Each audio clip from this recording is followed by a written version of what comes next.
Marius Trésor, voilà un nom qui parle à tout le monde, amateur de football ou pas. Le légendaire défenseur de l'équipe de France et des Girondins de Bordeaux est ce soir l'invité de France Bleu Gironde dans 100% Girondins. Marius, vous fêtez aujourd'hui vos 70 ans, alors bon anniversaire. Merci.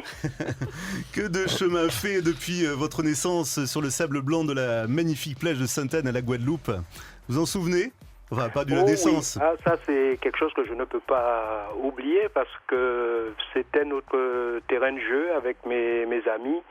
Surtout pendant une période de vacances, on passait des journées entières à jouer sous la plage. Quand on en avait marre, on piquait une tête dans la mer. Et ce qui avait d'extraordinaire avec cette plage, c'est qu'on pouvait faire un match 11 contre 11 sans empêcher aux vacanciers qui étaient là de bronzer parce qu'elle était immense.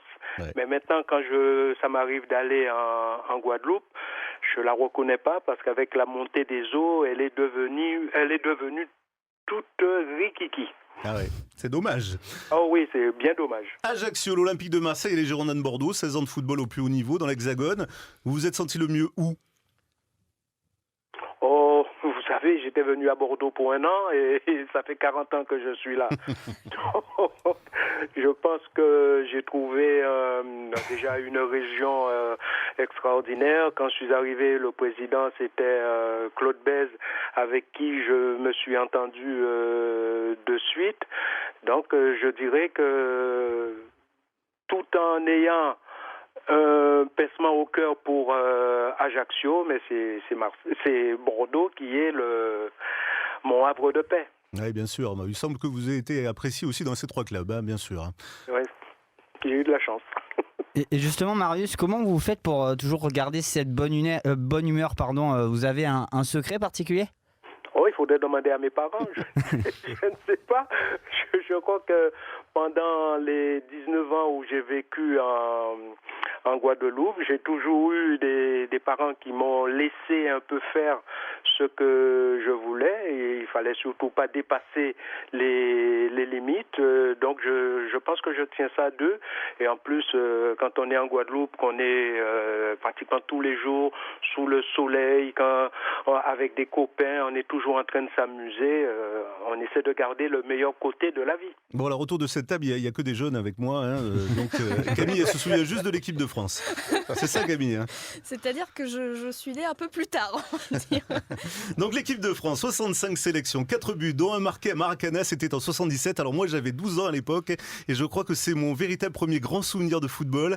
Cette magistrale tête qui permet aux Bleus d'égaliser 2-2 à la fin du match. Magnifique souvenir. Oui, parce que je dirais que c'était, je crois, la première fois que l'équipe de France jouait dans ce mythique stade qu'est le Maracana. Il ne faut pas oublier que nous étions menés 2-0.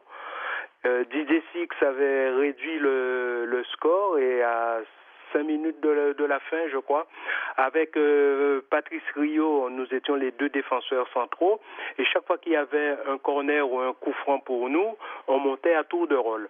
Je venais de monter, ça n'avait rien donné et je ne sais pas pourquoi, j'ai dit à Patrice, j'y vais encore.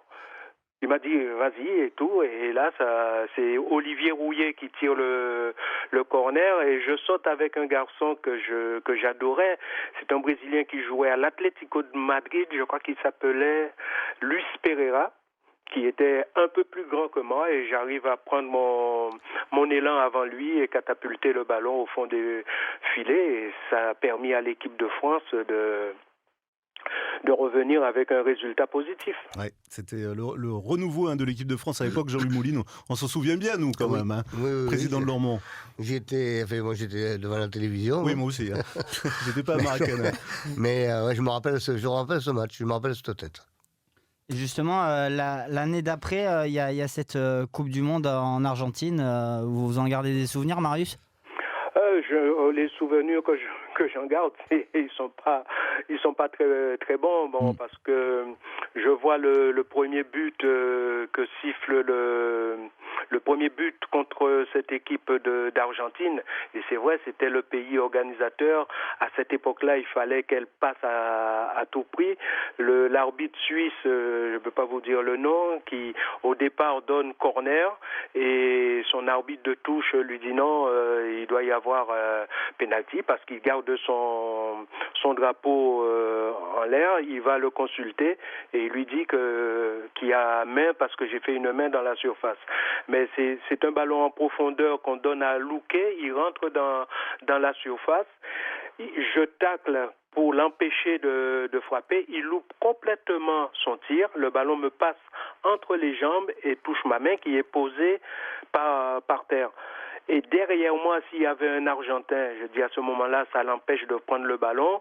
Il peut siffler pénalty, mais derrière moi, il y avait encore un joueur de l'équipe de France et on n'a pas compris pourquoi. Juste avant la mi-temps, il siffle ce penalty. Mais après, on a eu des possibilités parce qu'on est revenu à 1-1 et à 1-1, il y a Didier Six qui a on a pratiquement un 3 contre 2 à jouer. Il y a deux garçons, Bernard Lacombe et Michel Platini, qui sont très bien placé. Au lieu de faire une passe en retrait, il frappe au but et le gardien repousse et on prend un but sur un tir de Louquet assez lointain que je ne dis pas de bêtises, de 30 mètres à peu près. Les souvenirs intacts quand même. Hein. Précis. Précis en plus.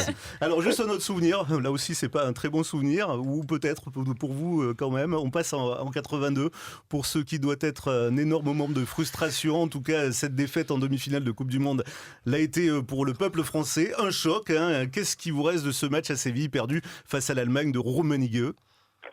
Quand on me parle, bon, c'est vrai que j'ai pas marqué beaucoup de buts en équipe de France, mais quand on me parle des buts, la première chose que me disent les gens, cette reprise de volée et tout contre l'Allemagne.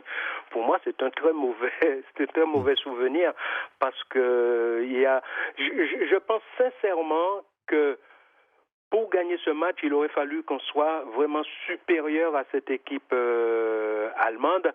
Parce qu'à cette époque-là, l'équipe de France, pour tout le monde, était arrivée là par hasard.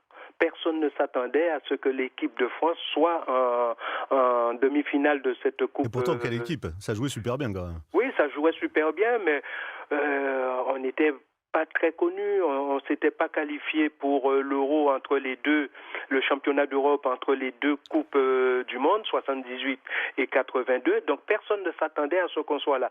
Et quand on regarde bien cette poule, normalement c'est l'Espagne qui aurait dû se trouver là. Mais comme ils sont passés au travers, donc à partir de là, l'équipe de France, avec les matchs qu'elle a fait, s'est retrouvée en demi-finale. Et je pense que l'arbitre a fait un arbitrage en première mi-temps impeccable. Il n'y avait rien à lui reprocher. Après, on va oublier. Allez, on n'en parle plus. Allez, vous restez avec nous, Marius Trésor. On continue à fêter votre anniversaire ce soir dans 100% Girondin sur France Bleu Gironde. Florian Sabatier de Web Girondin est avec moi pour célébrer l'événement. Il y a aussi Camille Penoir et Jean-Yves Mouline, le président donc de Lormont.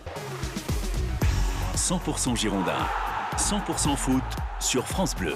100% Girondin exceptionnel ce soir avec en ligne avec nous l'immense Marius Trésor. On fête son anniversaire ce soir. Sachez Marius qu'il y a de nombreux auditeurs qui nous téléphonent pour vous souhaiter un joyeux anniversaire. Merci de leur part. Allez, Florian Sabatier de Web Girondin, nous revenons sur cette magnifique carrière sur le terrain et plus tard à côté, sur les pelouses, mais toujours au service des autres. Hein. C'est ça exactement. Marius, vous avez entraîné la réserve des Girondins de Bordeaux pendant des années en binôme avec Patrick Battiston. Pourquoi ne pas avoir franchi le pas pour s'occuper de l'équipe 1 par exemple? C'est très simple. Hein. Vous savez, moi, tout au long de ma carrière, entre Ajaccio, Marseille et Bordeaux, j'ai eu beaucoup d'entraîneurs. Donc, à partir de là, je me suis dit, m'occuper d'une équipe de jeunes, pas de problème, mais prendre une équipe professionnelle, je pense pas que je serai là en train de vous parler aujourd'hui. C'est trop de...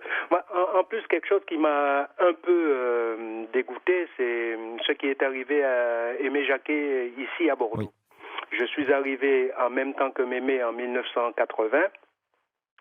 De 80 à 87, l'équipe a toujours été européenne. avec des titres de champion de France à 2 reprises, je dis à 2 reprises, à 3 reprises, surtout la dernière 86-87 le doublé avec coupe et championnat en battant pour la 2e fois consécutive l'Olympique de Marseille. Moi je ne jouais plus, j'avais arrêté en 84 après une 3e opération du dos. Donc je me dis, Aimé Jacquet, pendant 7 ans, il a eu les résultats. C'est pas possible que du jour au lendemain, il perd son football. Et on s'est aperçu quand même que c'est les joueurs qui détenaient la clé de tout ça. Donc à partir de là, je me suis consacré aux Girondins, aux gamins, mais jamais m'occuper d'une équipe professionnelle. Et je pense que Patrick est un peu dans le même état d'esprit, état d'esprit que moi. Aimé Jacquet, qui est devenu champion du monde après quand même. Oui. C'est bien. En plus, il a eu, parce que quand il a quitté Bordeaux, il a été à Montpellier. Ça a été un fiasco total. De Montpellier, il est parti à Nancy. Là encore, ça n'a pas marché. Il était l'adjoint au départ de Gérard Houllier avec l'équipe de France. Gérard Houllier, après le match contre la Bulgarie en 73, a été lourdé. C'est lui qui a pris la place et on sait ça a été le premier sélectionneur français à être champion du monde. Florian ? Et justement, par rapport aux Girondins, donc voilà, comment vous voyez un peu l'évolution du club depuis finalement le changement de propriétaire, Marius ? Ben, moi, je regarde surtout le côté sportif, et, bon, parce que je m'occupe pas de direction. Je pense que des bons joueurs, il y en a à Bordeaux, mais ce qui est le plus difficile, c'est d'avoir une équipe complémentaire. Et je pense que, en plus, il y a la façon dont l'entraîneur veut faire jouer l'équipe, mais je pense que au Girondins de Bordeaux actuellement, la façon dont ils jouent, les joueurs ne sont peut-être pas faits pour jouer dans ce système-là. Le dernier match que j'ai vu, c'est Lyon, on perd 2-1, on a failli faire un match nul, mais quand on analyse le match en profondeur, on se dit c'est un match qu'on peut perdre beaucoup plus que ça. On perd 2-1, mais c'est un match qu'on peut perdre 3, 4, 5. Je crois que tout le monde est d'accord avec ça. Il n'y a absolument rien à dire. Parce que Bordeaux a été absent pendant pratiquement tout le match. Et c'est pas normal quand on a envie de côtoyer le haut niveau. Allez, équipe en construction, on va dire. Restez avec nous pour la suite de ce spécial 100% Girondin consacré à Marius Trésor, l'ancien défenseur des Girondins de Bordeaux et de l'équipe de France, fête son anniversaire avec France Bleu Gironde. 70 ans aujourd'hui avec à la clé la retraite. Florian Sabatier de Web Girondin, Camille Dupenoir de France Bleu Gironde et le président de Lormont, Jean-Yves Moline m'accompagnent dans cette interview. On va s'intéresser à l'actualité des Girondins de Bordeaux, le 16e de finale de la Coupe de France de demain à Pau. C'est un 100% Girondin bien spécial que nous proposons depuis 18h30. Il est dédié à l'un des meilleurs joueurs français de l'histoire. Marius Trésor fête aujourd'hui ses 70 ans et il en profite pour prendre sa retraite au Girondin de Bordeaux. Marius, ça ne va pas un peu vous manquer tout ça ? Oh, mais je serai pas loin, j'habite dans le Médoc, donc je viendrai toujours voir les amis au Hayan, donc c'est pas très loin.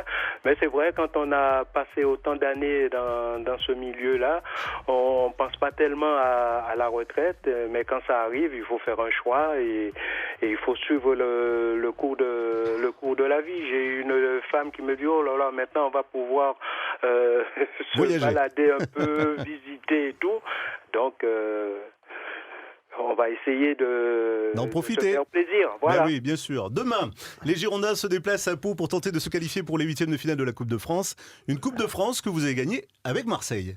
Oui, en 76 contre l'équipe de mon ami Bernard Lacombe. Ça remonte à loin. Après les 2 autres finales que j'ai assistées, c'est en tant que supporter, c'était les 2 finales des Girondins en 86 d'abord et en 86, oui, et en 87.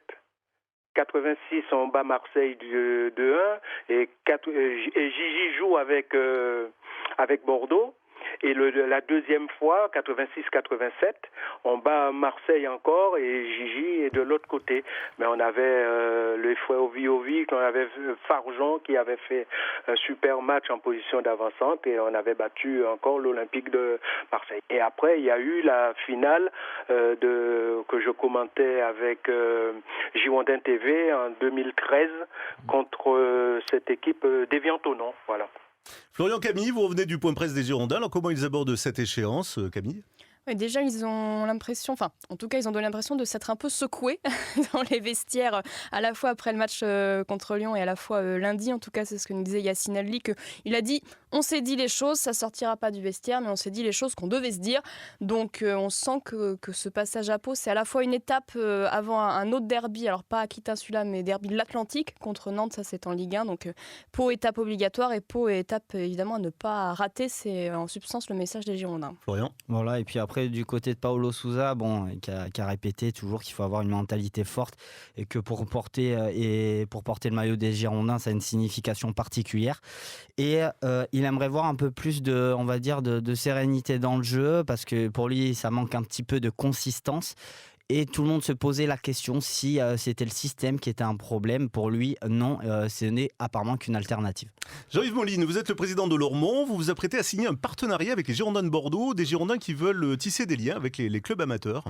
Oui, tout à fait. Lundi 20, nous avons rendez-vous avec M. Blanc qui va nous proposer le projet de jumelage, puisque c'est un projet qui, pour les gros clubs, entre guillemets, de la région, R1 en particulier, voilà, c'est un jumelage où on aura des places en VIP, on aura des places pour aller voir les plus matchs, accessibles, voilà, pour aller voir les matchs, pour les écoles de football, pour l'école de football, etc., etc.